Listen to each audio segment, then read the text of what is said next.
ಇರುವಂತಹ ಶ್ರೀ ರಂಗನಾಥನ ದೇವಸ್ಥಾನ, ತಿರುವೆಂಗಡಂ ಅಂದರೆ ತಿರುಪತಿ ತಿರುಮಲೈ ದೇವಸ್ಥಾನದಲ್ಲಿರುವಂತಹ ಶ್ರೀ ವೆಂಕಟೇಶ್ವರ ದೇವಸ್ಥಾನ, ಹಾಗೂ ತಿರುಕೋಯಿಲೂರಿನಲ್ಲಿರುವಂತಹ ತ್ರಿವಿಕ್ರಮ ಪೆರುಮಾಳ್ ದೇವಸ್ಥಾನ, ಅದೇ ರೀತಿ ಈ ತಿರುವೆಕ್ಕಾದಲ್ಲಿರುವಂತಹ ಇದೋದ್ಗಾರಿ ಪೆರುಮಾಳ್ ದೇವಸ್ಥಾನ ಅಂದರೆ ಇವರು ಹುಟ್ಟಿದಂತಹ ಒಂದು ಕೊಳ ಇದೆಯಲ್ಲ ಆ ದೇವಸ್ಥಾನ, ಇಲ್ಲೆಲ್ಲ ಅವರು ಹಾಡಿದ್ದಾರೆ.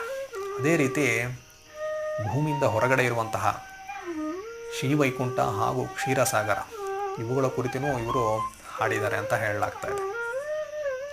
ಇದು ಪೊಯ್ಹೆ ಆಳ್ವಾರ್ಗಳ ಬಗ್ಗೆ ನಮಗೆ ಗೊತ್ತಿರುವಂತಹ ಒಂದು ಸಣ್ಣ ಮಾಹಿತಿ.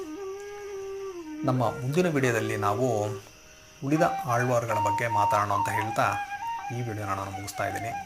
ನಮಸ್ಕಾರ.